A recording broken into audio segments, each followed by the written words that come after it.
الحمد للہ والصلاة والسلام علی رسول اللہ وعلی آلہ وصحبہ اجمعین ومن تبعہم بإحسان الی یوم الدین اما بعد اعوذ باللہ السمیع العلیم من الشیطان الرجیم هو الذی انزل علیک الکتاب منہ آیات محکمات ہن ام الکتاب واخر متشابہات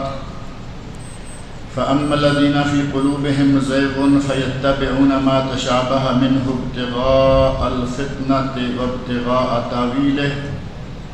وما يعلم تأويله إلا الله والراسخون في العلم يقولون آمنا به كل من عند ربنا وما يذكر إلا أولو الألباب۔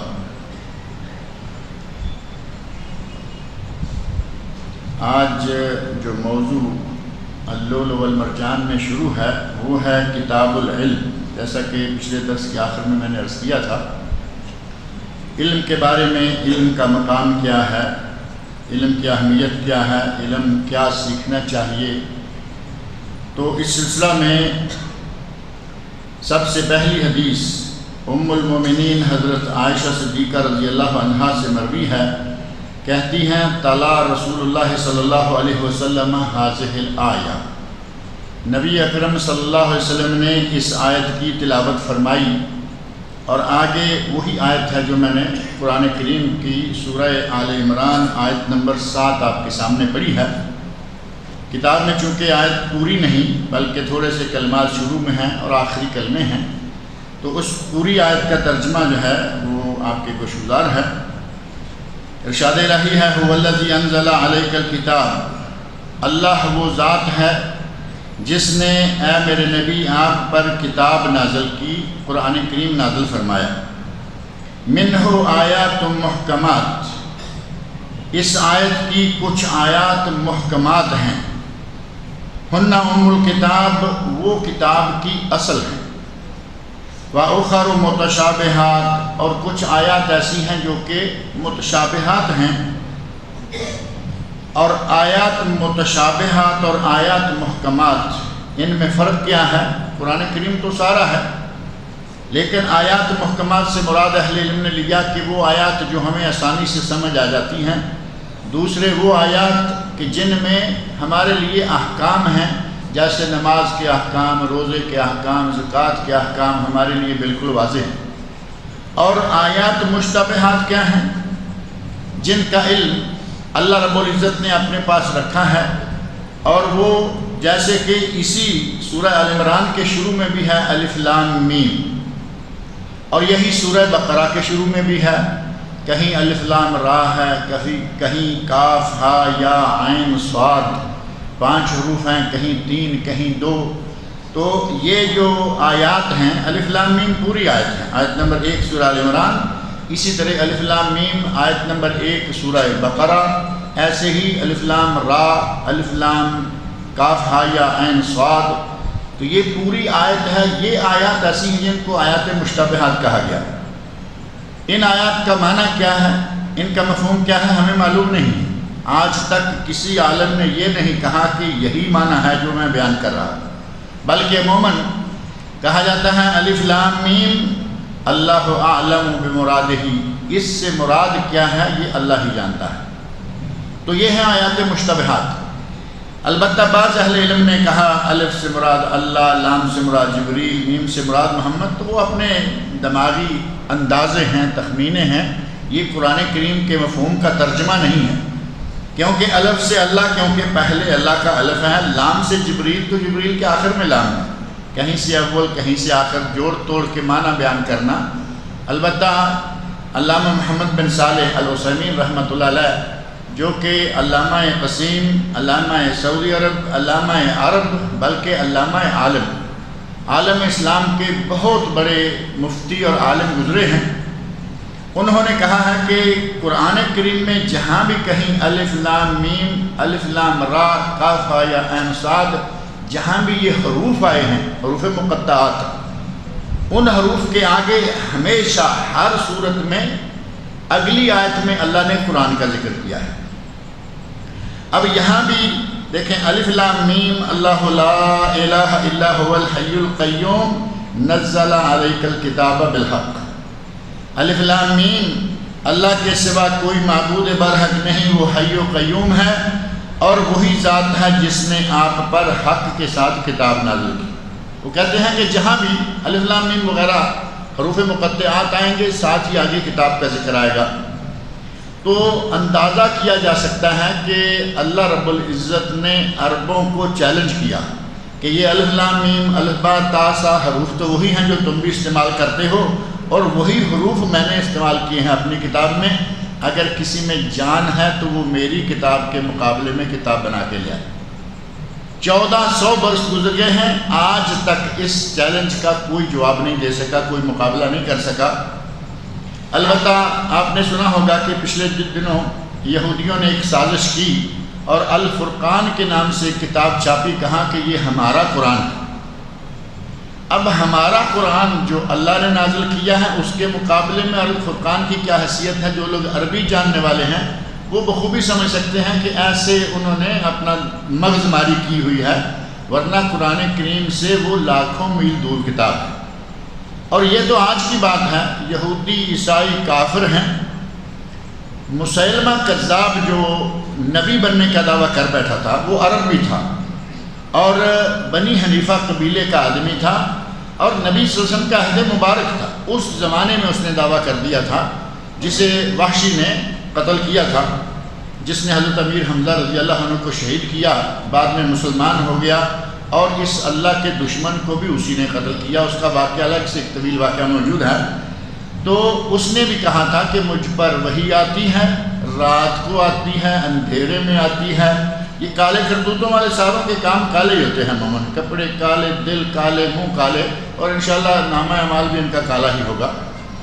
تو کہا کہ وحی آتی ہے، اور وحی میں جو اس نے اپنی وحی کے کچھ ٹکڑے لکھے ہیں وہ علامہ ابن کثیر رحمۃ اللہ علیہ نے اپنی کتاب میں، جن کی تفسیر ابن کثیر مشہور کتاب ہے، انہوں نے اپنی کتاب البدایہ والنہایہ میں کافی سارے ٹکڑے جمع کیے کہ وہ وحی کہتے کہتے کچھ شاعر بھی تھا،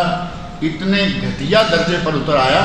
کہ ایک سجا نامی عورت نے بھی نبی ہونے کا دعویٰ کر دیا اسی کے زمانے میں۔ اب پھر یہ دونوں لڑائی پہ اتر آئے، آمنا سامنا ہوا، جنگ ہونے سے پہلے ایک خیمے میں اکٹھے ہوئے، عشق معاشقہ شروع ہو گیا۔ تو اس کی وحی کے کلمات جو وہ کہتا ہے مجھ پر وحی اترتی ہے، انتہائی شیطانی قسم کے کلمات۔ اور وہی معاملہ ہمارے پاکستانی نبی نے بھی ایسا ہی کیا۔ انڈین پاکستانی نبی جو معروف ہے مرزا غلام احمد قادیانی، پنجابی نبی بلکہ، اس نے کہا کہ مجھ پر جو فرشتہ اترتا ہے اس کا نام ایچ ٹیچی ہے، ایچ ٹیچی، اٹیچی کیس جیسا کوئی نام رکھ لیا اس نے، کیونکہ انگریزوں کا وہ کاشتہ تھا، برداشتہ تھا، اور انگریزوں ہی سے نام بھی لیا ایچ ٹیچی۔ اور جو وہی لے کے آتا ہے وہ بھی اسی طرح، ساری باتیں جو ہیں ان کی ملتی جلتی ہوا کرتی ہیں۔ وہی اللہ رب العزت نے جو قرآن بھیجا ہے اس کا مقابلہ آج تک کوئی نہیں کر سکا۔ اللہ نے فرمایا قرآن جیسا قرآن لے آؤ، قرآن کی صورتوں جیسی کوئی صورت لے آؤ، قرآن کی آیتوں جیسی کوئی آیت لا کے دکھاؤ۔ آج تک کوئی شخص ایسا نہیں پیدا ہوا کہ وہ قرآن کریم کا مقابلہ کر سکے۔ بہرحال آیات متشابہات ہیں جن کی ہمیں سمجھ نہیں آتی، اللہ رب العزت نے اس کا علم اپنے پاس رکھا ہوا ہے۔ اللہ رب العزت نے ارشاد فرمایا کہ اللہ وہی ذات ہے جس نے آپ پر قرآن کریم نازل فرمایا ہے، جس کی کچھ آیات محکمات ہیں، جس سے تم سمجھتے ہو، پڑھتے ہو، ترجمہ جانتے ہو، عمل بھی اس پر کرتے ہو، اور کچھ آیات متشابہات ہیں، اور جو متشابہات جو اصل ہیں، جو سمجھ میں آتی ہیں، جن پر تم عمل کرتے ہو، وہ اصل کتاب ہے، یعنی ہمارے عمل کے لیے وہ اصل ہے۔ اب الف لام میم پہ ہم کیا عمل کریں گے، کیونکہ ہمیں تو اس کی سمجھ ہی نہیں ہے۔ اصل کتاب جو ہے اس پہ ہمارا عمل ہے، نماز پڑھو، روزہ رکھو، حج کرو، زکات دو۔ اور فرمایا فَأَمَّا الَّذِينَ فِي قُلُوبِهِمْ زَيْغٌ، جن کے دلوں میں ٹیڑھا پن ہے، جن کے دلوں میں زیغ ہے، ٹیڑھا ہے، جن کے دل ٹیڑھے ہیں، گمراہ ہیں، وہ کیا کرتے ہیں؟ فَيَتَّبِعُونَ مَا تَشَابَهَ مِنْهُ، جو متشابہات ہیں وہ ڈھونڈتے پھرتے ہیں، ان کے پیچھے جن آیات کے معنی مفہوم میں ذرا تھوڑا بہت اختلاف ہے وہ ان کو اکٹھی کرتے رہتے ہیں، ابتغاء الفتنہ، تاکہ وہ تمہیں فتنے میں مبتلا کرے۔ وہ علم تو سیکھتے ہیں لیکن اس لیے نہیں کہ وہ اس علم سے فائدہ اٹھائیں، بلکہ دوسرے لوگوں کو فتنے میں مبتلا کرنے کے لیے، دوسرے لوگوں کو گمراہ کرنے کے لیے وہ سیکھتے ہیں۔ اللہ رب العزت نے فرمایا کہ وہ فتنے کی تلاش میں ایسا کرتے ہیں، وَابْتِغَاءَ تَأْوِيلِهِ، اور اس لیے کہ یہ متشابہ ہیں، ان کا معنی طے نہیں، ان کا معنی ہم اپنی مرضی سے کریں گے، جس طرف بھی چاہیں گے اس کا معنی چلا لیں گے، اپنی مرضی کی تعویل کریں گے۔ وَمَا يَعْلَمُ تَأْوِيلَهُ إِلَّا اللَّهُ، اور اس کا معنی سوائے اللہ کے کوئی نہیں جانتا۔ وَالرَّاسِخُونَ فِي الْعِلْمِ يَقُولُونَ آمَنَّا بِهِ، جو علم میں راسخ ہیں، علم میں رسوخ رکھنے والے ہیں، علم کو اچھی طرح جاننے والے علماء ہیں، وہ ان آیات کے بارے میں، متشابہات کے بارے میں کہتے ہیں آمنا بہ، ہم ایمان لائے اس پر کہ یہ اللہ کی کتاب ہے، اس کا مفہوم کیا ہے، معنی کیا ہے، مراد کیا ہے، ہم نہیں جانتے، وہ اس پر ایمان لانے کی صرف بات کرتے ہیں۔ اور ساتھ ہی کہتے ہیں کل من عند ربنا، کہ یہ جتنی بھی کتاب ہے یہ ساری ہمارے رب کی طرف سے نازل کردہ ہے، یہ کسی اور کی طرف سے دی گئی نہیں ہے۔ وما یذکر الا اولو الالباب، اور نصیحت تو وہی پاتے ہیں جو عقل والے ہیں، عقل مند لوگ جو ہیں وہ نصیحت پاتے ہیں۔ اس آیت کے ساتھ اس باب کا آغاز کیا گیا ہے۔ تو حضرت عائشہ رضی اللہ عنہ فرماتی ہیں کہ نبی صلی اللہ علیہ وسلم نے یہ آیات پڑھی اور پھر کہتی ہیں قال رسول اللہ صلی اللہ علیہ وسلم، نبی اکرم صلی اللہ علیہ وسلم نے ارشاد فرمایا فَإِذَا رَأَيْتَ الَّذِينَ يَتَّبِعُونَ مَا تَشَابَهَ مِنْهُ فَأُولَٰئِكَ الَّذِينَ سَمَّ اللَّهُ فَاحْذَرُوهُمْ، اگر کسی کو پاؤ کہ وہ قرآن کی آیات کے معنی توڑ موڑ کر اپنی مرضی کی تعویلیں، اپنی مرضی کا ترجمہ، اپنی مرضی کی تفسیر و تشریح کر رہا ہے، تو سمجھ لو کہ یہ وہ شخص ہے جس کا اللہ نے ان آیات میں ذکر کیا ہے، جو متشابہ آیات کے پیچھے لگتے ہیں اور تمہیں فتنے میں مبتلا کرنا چاہتے ہیں۔ فَاحْذَرُوهُمْ، ایسے لوگوں سے بچ کر رہو، جسے پاؤ کہ وہ آیات کے معنی توڑ موڑ کرتا ہے، ان کو ان کے حال پر چھوڑو، ان کے پاس نہ بیٹھو، ان سے بچ کر رہو، ان کے فتنے میں کہیں مبتلا نہ ہو جاؤ۔ حضرت جندب رضی اللہ عنہ فرماتے ہیں کہ نبی صلی اللہ علیہ وسلم نے ارشاد فرمایا اقرأوا القرآن، قرآن کو پڑھو، اس کو سیکھو، ترجمہ تفسیر تلاوت کرو، ما تلفت علیہ قلوبکم، اور اس وقت تک تو پڑھتے رہو جب تک تمہارے دل آپس میں جڑے رہیں، یعنی اتفاق کی طے شدہ باتیں ہیں وہ پڑھتے ہیں، بیٹھے ہوئے ہیں، اکٹھے ہیں۔ فَإِذَا اخْتَلَفْتُمْ فَقُومُوا عَنْهُ، جب تم کسی معاملے میں آپس میں اختلاف کرنے لگو، جھگڑا ہونا شروع ہو، اس کو چھوڑ دو اور وہاں سے اٹھ جاؤ، تاکہ بیٹھے بیٹھے کہیں ایسا نہ ہو کہ قرآن پہ تمہاری جنگ ہو جائے، اور قرآن کو اپنے لیے نزاع اور جھگڑے کا ذریعہ نہ بناؤ، بلکہ جب تک مل کر بیٹھ کر صلح سلوک سے اتفاق سے پڑھ سکتے ہو پڑھتے رہو، جہاں اختلاف کی بات آنے لگے چھوڑ دو اور وہاں سے منتشر ہو جاؤ، تاکہ قرآن کریم کی وجہ سے تم آپس میں جھگڑے میں نہ لگ جاؤ۔ ام المومنین حضرت عائشہ صدیقہ رضی اللہ عنہا فرماتی ہیں کہ نبی اکرم صلی اللہ علیہ وسلم نے ارشاد فرمایا ان ابغض الرجال الی اللہ الالد الخصم، اللہ کو جس شخص سے سب سے زیادہ نفرت ہے، بغض ہے، وہ شخص ہے جو کہ جھگڑالو ہے، جو کہ بات بات میں جھگڑا، بات بات میں سر پھسا دینا، معمولی سی بات ہے اس کو لے کے اپنی علمیت ظاہر کرنے کے لیے کہیں یہ کہ میں بھی تو، ہم بھی تو کچھ ہیں، ہم بھی تو منہ میں زبان رکھتے ہیں، یہ کون ہے جو بات کرے اور جائے، بلا وجہ کہیں نہ کہیں ٹانگ ڈالیں گے، یہ ہیں الد الخصم، جھگڑالو بھی ہیں، اور جھگڑا کرنے کے لیے مقابلے میں اتر آنے والا ایک مد مقابل بن جاتا ہے۔ اللہ رب العزت کو ایسا شخص جو باطل نیت سے جھگڑا کرتا ہے، ایک آدمی قرآن کریم کو سمجھنے کی نیت سے سوال پوچھتا ہے، پوچھے، حدیث کو سمجھنے کی نیت سے سوال پوچھتا ہے، پوچھے، اور ایک آدمی شیطانی فطرت، اس کا سمجھنے سمجھانے سے غرض نہیں، مجلس کو خراب کرنا، کسی جگہ بیٹھے ہوئے ہیں اس مجلس میں اپنی داغ جمانے کے لیے جو کوئی اچھی دینی بات کر رہا ہے اس کے اوپر چڑھ دوڑنا، یہ بد نیتی ہے، اور اللہ رب العزت ایسے آدمی سے نفرت فرماتے ہیں۔ حضرت ابو سعید خدری رضی اللہ عنہ فرماتے ہیں نبی اکرم صلی اللہ علیہ وسلم نے ارشاد فرمایا لَتَتَّبِعُنَّ سَنَنَ مَنْ كَانَ قَبْلَكُمْ شِبْرًا بِشِبْرٍ وَذِرَاعًا بِذِرَاع، اے لوگو تم بنی اسرائیل کی یہود اور نصارہ کی عادتوں کو دست بدست اور ذرا بذرا، شبر یہ ہے ہاتھ کی یہ جو لمبائی ہے شبر، اور ذرا ہے یہ کہ جس طرح شبر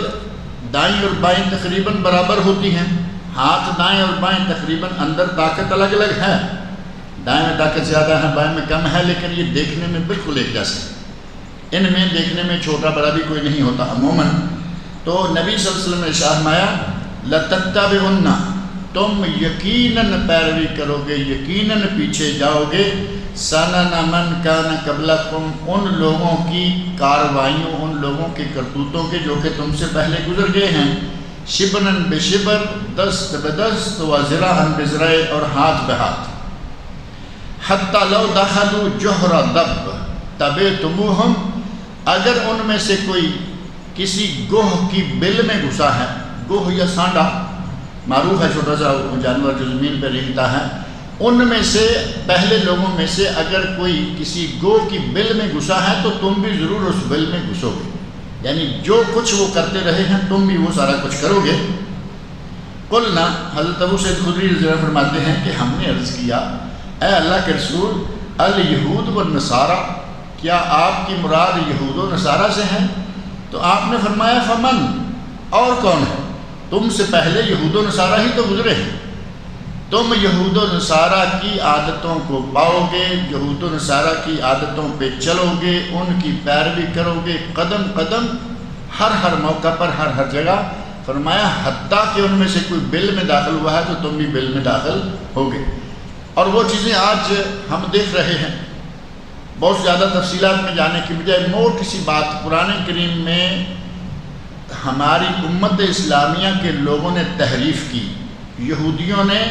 اپنی تورات میں، عیسائیوں نے اپنی انجیل میں تحریف کی، مسلمانوں نے قرآن کریم میں تحریف کی، قرآن کریم کی کہیں معنوی تعریف کی اور کہیں لفظی تحریف کی، بعض لوگوں نے قرآن کریم کی آیات کو بدل دیا، بعض لوگوں نے قرآن کریم کی آیات کو نہیں بدلا، معنوی تحریف یعنی معنی اپنی مرضی کا۔ اب آپ دیکھ لیں شیعہ کا قرآن ہے، اس کا حاشیہ پڑھیں، وہ ان کی مرضی کا لکھا ہوا ہے۔ بریلوی مکتب فکر کے پاس قرآن کریم ہے، حاشیہ لکھا ہوا ہے، ان کا اپنی مرضی کا لکھا ہوا ہے۔ دیوبندیوں کا ہے، ان کا اپنا ہے، شافعیوں کا، ہر کسی کا اپنا اپنا حاشیہ، حتیٰ کہ مرزائیوں کے پاس بھی قرآن ہے یا نہیں؟ مرزائیوں کے پاس یہی قرآن ہے، شیعہ کے پاس یہی قرآن ہے، لیکن وہ سارے اپنی اپنی مرضی ادھر ادھر کھینچے چلے جا رہے ہیں۔ نبی اکرم صلی اللہ علیہ وسلم نے فرمایا کہ تم یہود و نصارہ کی ساری عادتوں پہ قدم چلو گے۔ اب ظاہر ہے کہ ہر شخص کا چلنا تو مراد نہیں، امت محمدیہ میں وہ لوگ ہوں گے جو وہ کام کریں گے جو یہود و نصارہ کرتے رہے ہیں، وہ لوگ موجود ہیں۔ مولوی بھی قرآن میں تحریف کر رہے ہیں، اور باطل فرقوں والے جو ہیں جیسے مرزائی ہیں یا قادیانی ہیں، اسی طرح دوسرے ہیں بہائی ہیں، یہ جو بہاؤدین کو ماننے والے ہیں وہ کون سی کتاب پڑھتے ہیں؟ یہی قرآن وہ بھی پڑھتے رہے ہیں، جن کے یہاں برہان الدین ہیں، آج کل ان کے لیٹسٹ خلیفہ جو ہیں وہ برہان الدین ہیں، اور جو آغا خانی ہیں پرنس عبد الکریم کے ماننے والے، جس کو ہر سال وہ سونے میں تولتے اور کیا کچھ کرتے ہیں، وہ کون سا قرآن پڑھتے ہیں؟ یہی قرآن وہ بھی پڑھتے ہیں۔ اور تو اور شیعہ بھی یہی قرآن پڑھ رہے ہیں، اگرچہ وہ کہتے ہیں کہ یہ قرآن جو ہے یہ ناقص ہے، یہ اصل میں 40 سپارے تھا، اور اس میں سے 10 سپارے جو ہیں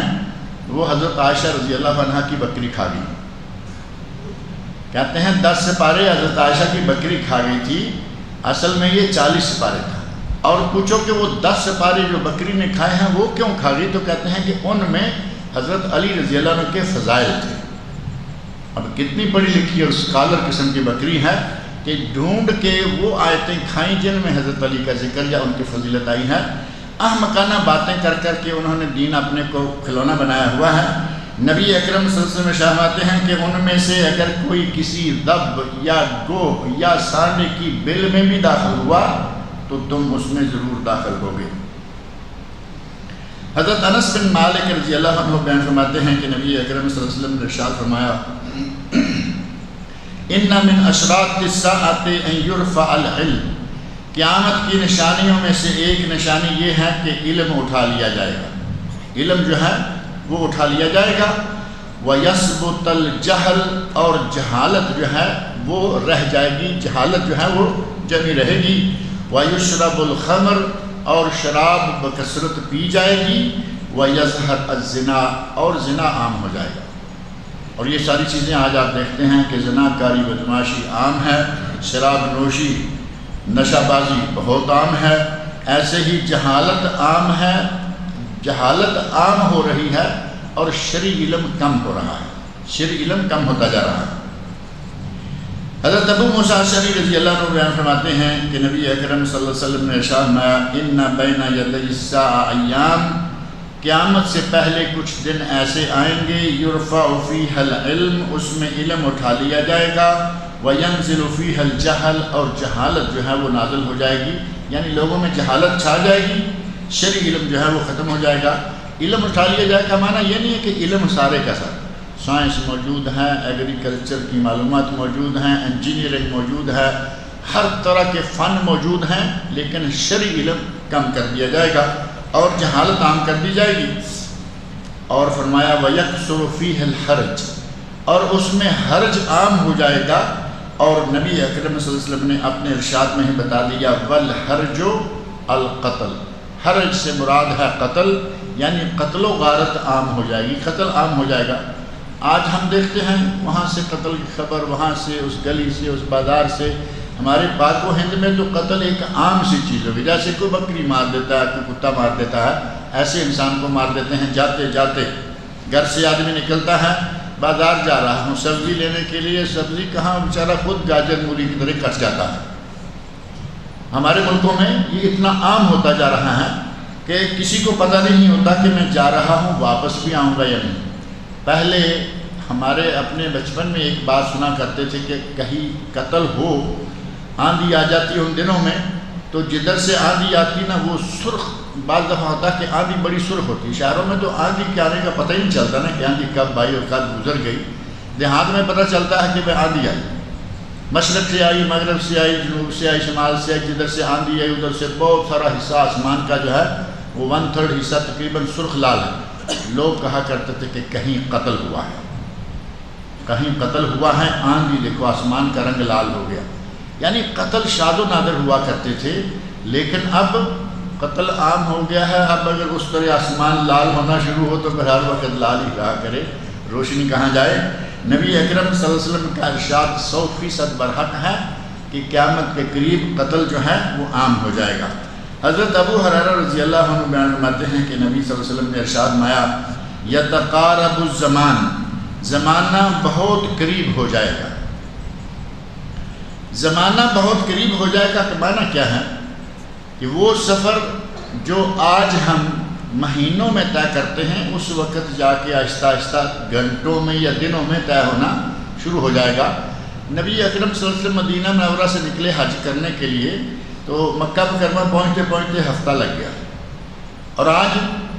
ٹھیک 3 گھنٹے یا 3.5 گھنٹے میں مکہ سے مدینہ پہنچ جاتے ہیں۔ یہ ہیں بائی روڈ والے، اور اگر کوئی جدہ سے بیٹھے مدینہ میں آدھے پونے گھنٹے میں وہاں پہنچ جاتا ہے۔ زمانہ قریب ہوگا یا نہیں؟ مسافتیں قریب ہو جائیں گی، ایک یہ، اور دوسرا یہ ہے کہ دوسرا معنی یا مفہوم جو بیان کیا گیا ہے، زمانہ قریب ہو جائے گا، موتیں جلدی آنا شروع ہو جائیں گی، اور وہ بھی دیکھیں آپ کتنی جلدی آ رہی ہیں۔ اس وقت کبھی کوئی اونٹ سے گرا تو گردن ٹوٹی، اب ہر وقت گاڑیاں گراتی رہتی ہیں، مارتی رہتی ہیں، ایکسیڈنٹ ہوتے رہتے ہیں۔ ابھی آپ نے سنا ہوگا کل یا پرسوں کی خبر تھی کہ سعودی عرب میں ایک دن میں 17 آدمی مرتے ہیں ایکسیڈنٹ کے نتیجہ میں۔ ایک دن میں 17 آدمی صرف سعودی عرب میں ایکسیڈنٹ کے نتیجے مرتے۔ جنونی طور پہ جو گاڑیاں چلائی جاتی ہیں، گورنمنٹ نے 120 کلومیٹر رکھا اور ہمارے 150 سے نیچے گاڑی نہیں چلاتے تو پھر ایکسیڈنٹ تو ہوں گے۔ ساری دنیا میں سب سے زیادہ جو موت کی تعداد ہے ایکسیڈنٹ کے نتیجے میں سعودی عرب پہلے نمبر پر ہے۔ اللہ تعالیٰ ہدایت ہو نوجوانوں کو، نوجوان پاکستانی ہو، ہندی ہو، سعودی ہو، یمنی ہو، چاہے کوئی بھی ہو، نوجوان خاص طور پر، اور سمجھدار لوگ بھی گاڑی چلاتے ہیں ایسے جیسے اس کے ساتھ بیٹھے ہوئے کو ڈر آنا شروع ہو جاتا ہے کہ پتہ نہیں یہ کہاں مارے گا۔ تو موتیں اتنی تیز ہو گئی ہیں، عمریں اتنی کم ہو گئی ہیں کہ زمانہ قریب ہو گیا ہے، یا تو یہ کہ مہینوں کا سفر گھنٹوں میں طے ہو جائے گا، اور دوسرا یہ کہ عمریں چھوٹی ہو جائیں گی۔ حضرت نوح علیہ السلام کی عمر دیکھیں، 1000 سال کے قریب عمر ہے، 950 سال انہوں نے دعوت و تبلیغ کا کام کیا، 1000 سال سے زیادہ یا 1000 سال ان کی عمر ہوئی۔ آج 1000 کہیں کبھی سننے میں نہیں آیا کہ کوئی آدمی 1000 سال کا ہو، 100 ہو جائے تو بہت بڑی بات ہے، رشتہ داروں میں مشہور ہو جاتا ہے کہ 100 سال سے گزر گیا۔ 101 تو ایسے پر لگتا ہے کہ پتہ نہیں کوئی 500 سال بن گیا ہے۔ اور واقعی آج کل عمریں چھوٹی اور آج کل مسافتیں کم، اور اگر وہ گلوبل ویلیج والی بات کریں تو نبی اکرم صلی اللہ علیہ وسلم کی اس حدیث کو سمجھنا بالکل آسان ہو جاتا ہے۔ آپ نے فرمایا تقارب الزمان، زمانہ قریب ہو جائے گا۔ آج ساری دنیا کمرے میں بیٹھ کے آپ خبریں ساری دنیا کی بیٹھے بیٹھے لے سکتے ہیں، اور صرف سن نہیں سکتے بلکہ دیکھ بھی سکتے ہیں۔ پاکستان میں بارش ہو رہی ہے، آپ اپنا نیٹ کھولیے، آپ کو بارش ہوتے نظر آئے گی۔ امریکہ میں برف باری ہو رہی ہے، وہاں طوفان آئے ہوئے ہیں، فلاں جگہ یہ ہوا ہے، ساری چیزیں بیٹھے بیٹھے آپ منٹوں میں ساری دنیا کو کھول کے دیکھ سکتے ہیں۔ یہ مفہوم ہے یا تقارب الزمان کا کہ زمانہ قریب ہو جائے گا، مسافتیں مٹ جائیں گی، اور وَيَنْقُصُ الْعَمَلُ، عمل کم ہو جائے گا۔ علم چاہے رہے لیکن عمل کم ہو جائے گا۔ اب شرعی علم بھی کم ہو جائے گا، دوسرا علم بہت ہے، ٹیکنالوجی ہے، سائنس ہے، میڈیکل ہے، یہ ہے وہ ہے، لیکن عمل جو ہے اسلامی شریعت پر، اسلامی احکام پر عمل کم ہو جائے گا۔ وَيَلْقَى الشُّحَّ، دلوں میں بخل بہت آ جائے گا، دلوں میں بخل آ جائے گا، پیسہ بہت ہے، اللہ کی راہ میں خرچ کرنے کو جی نہیں چاہ رہا۔ وَتَظْهَرُ الْفِتَنُ، اور فتنے عام ہو جائیں گے۔ وَيَكْثُرُ الْحَرَجُ، اور حرج عام ہو جائے گا۔ صحابہ نے پوچھا یا رسول اللہ ایما ہوا، حرج کیا ہے؟ تو نبی صلی اللہ علیہ وسلم نے فرمایا القتل، یعنی قتل و غارت جو ہے یہ حرج ہے، یہ جو عام ہو جائے گا۔ اس موضوع کی آخری حدیث ہے، حضرت عبداللہ بن عمرو بن عاص رضی اللہ عنہما سے مروی کہتے ہیں کہ میں نے نبی صلی اللہ علیہ وسلم کو یہ فرماتے ہوئے سنا، ان اللہ لا يقبض العلم انتزاعا، یہ جو بات چل رہی ہے کہ علم کم ہو جائے گا، علم اٹھا لیا جائے گا، جہل عام ہو جائے گا، تو یہ علم کو ایسے نہیں کہ علم لوگوں کے اندر سے چھین لیا جائے گا، سینوں سے علم کھینچ لیا جائے گا، یہ وہ چیز نہیں ہے کہ گیس ہے اور وہ خارج کر دی تو یہ سلنڈر خالی ہو گیا، بلکہ نبی اکرم صلی اللہ علیہ وسلم فرماتے ہیں کہ اللہ رب العزت اس طرح علم نہیں کھینچے گا، بلکہ ینتزعہ من العباد، اس طرح کے بندوں سے وہ علم کو کھینچ لے اور بندے موجود ہوں، ایسے نہیں ہوگا، بلکہ وَلَكِنْ يَقْبِضُ الْعِلْمَ بِقَبْضِ الْعُلَمَاءِ، اللہ علماء کو اٹھا لے گا،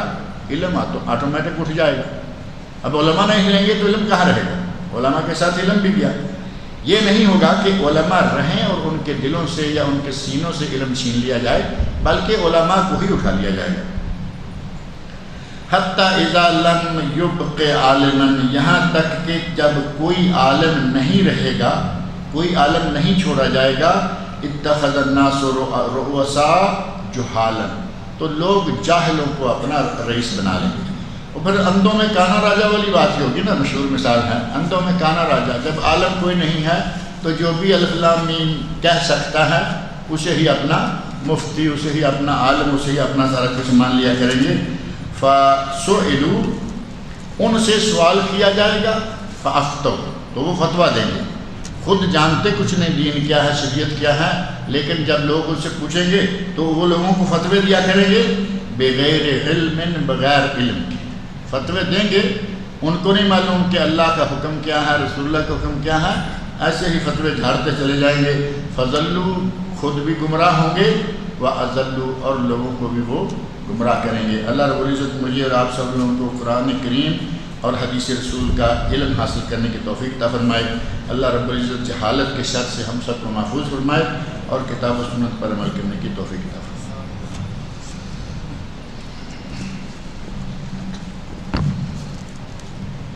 غیبت ایک کبیرہ گناہ، اس سلسلہ میں ایک ڈی وی ڈی ہے، اور دوسری ڈی وی ڈی ہے عزت اسلام کی بدولت۔ اگر اسلام ہے تو عزت ہے،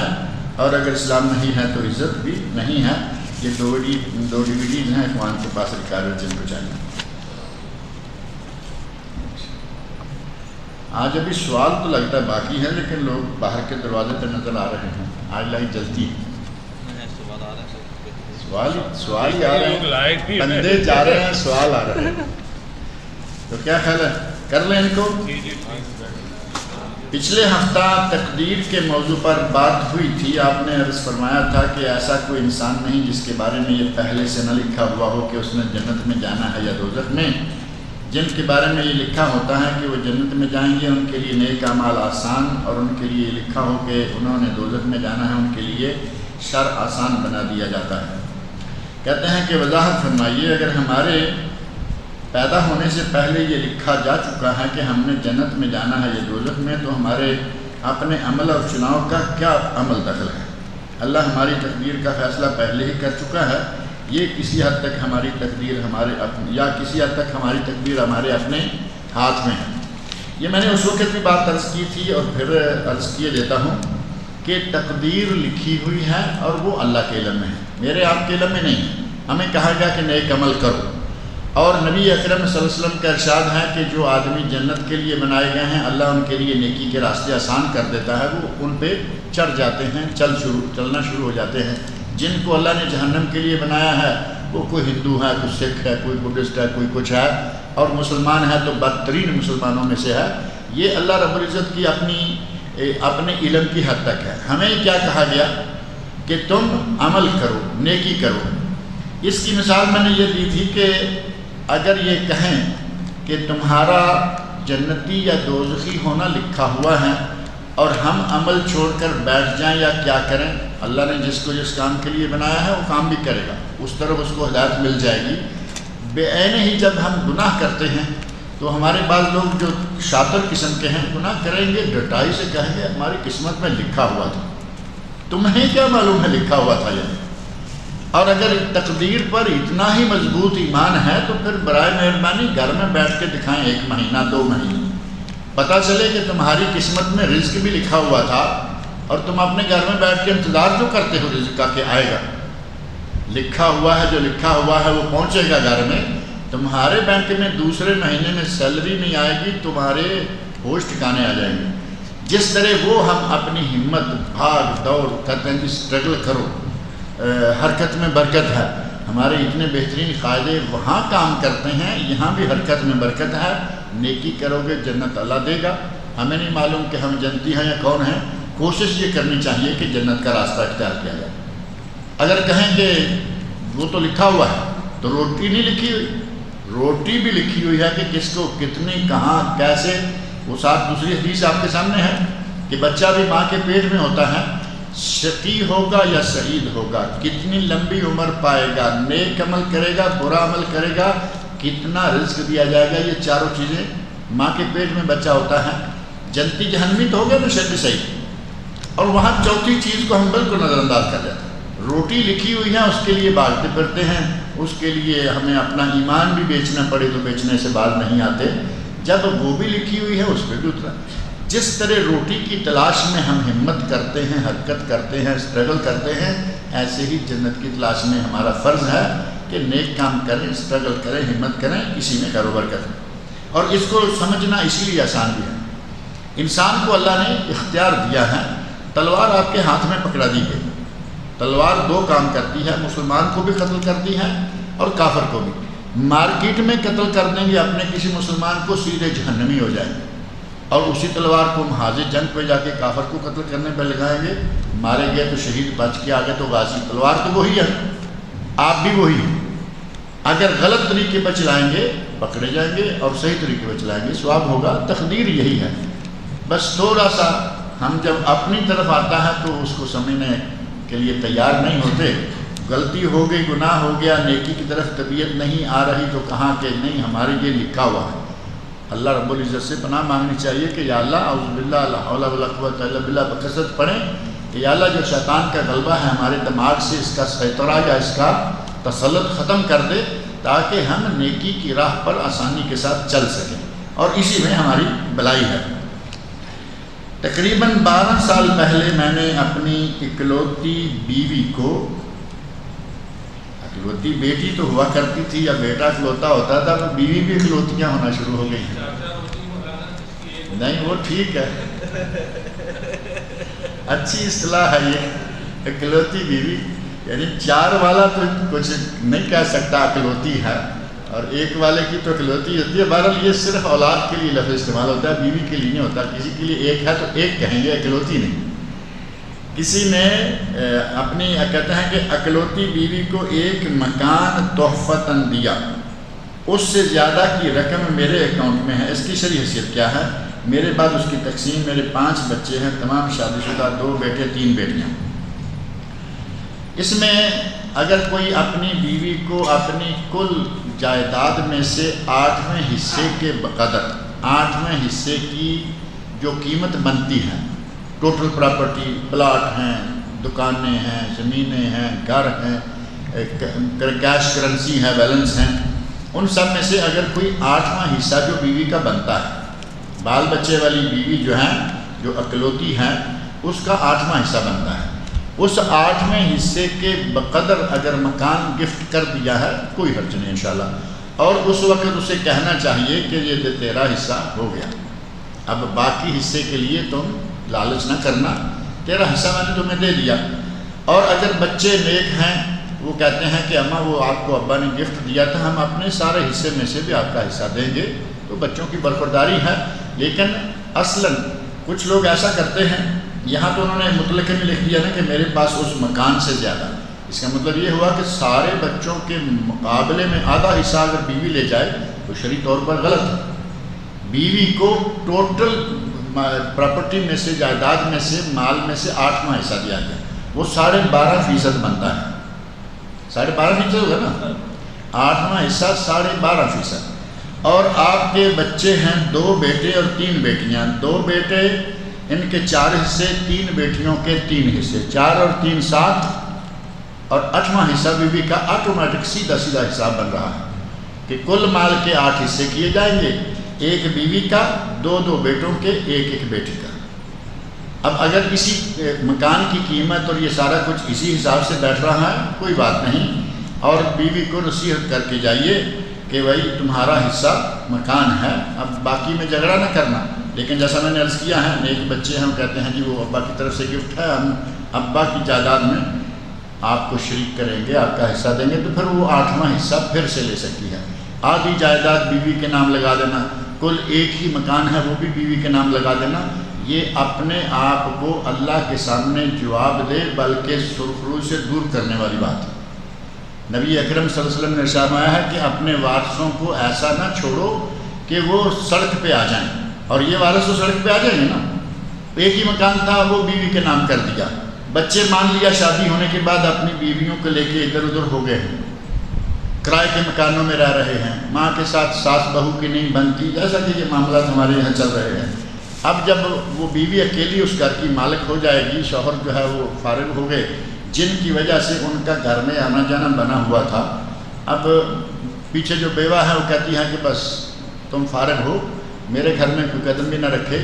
آپ کی اس غلط وصیت یا غلط گفٹ کی وجہ سے سارے بچے سڑک پہ آ گئے، یہ ناجائز ہے۔ اپنے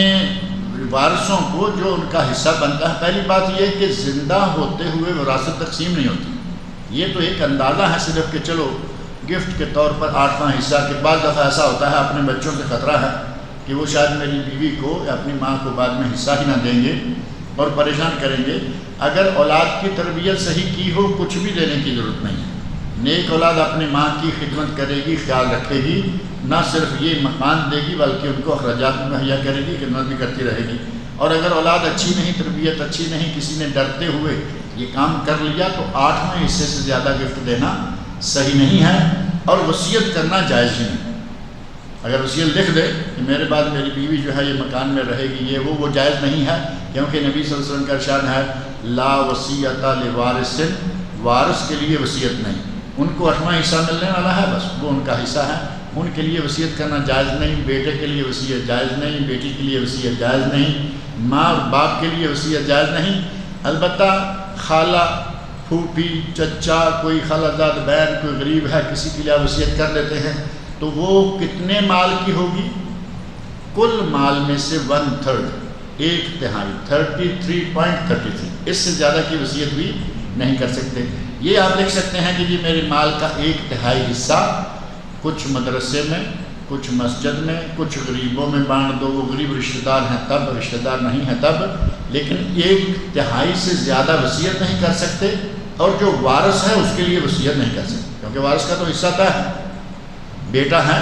تو وہ بیٹی سے 2 گنا لے گا، اور اگر 2 ہی بہن بھائی ہیں کل مال جو وصیت والا ہے اس کے 3 حصے کریں گے، 2 بیٹا لے جائے گا، 1 بیٹی لے جائے گی، اور یہاں چونکہ 3 بیٹیاں 2 بیٹے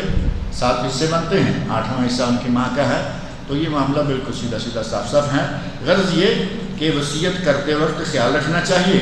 اور گفٹ دیتے وقت بھی خیال رکھنا چاہیے۔ البتہ بیوی کا گفٹ جو ہے وہ عموماً لوگ حد سے بھی زیادہ دیتے ہیں، یہ تو ہے نا کہ اتنی جائیداد ہمارے پاس اور موجود ہیں، کئی ہیں وہ اپنا پورا گھر ایک ہی ہے وہ سارا بیوی کے نام لگا کے چلے جاتے ہیں، یہ دوسرے وارثوں کے حقوق کی حق تلفی ہے اور یہ ناجائز ہے۔ اللہ تعالیٰ ہمیں کتاب و سنت کے مطابق وصیتیں کرنے، کتاب و سنت کے مطابق سارے عمل کرنے کی توفیق عطا فرمائے۔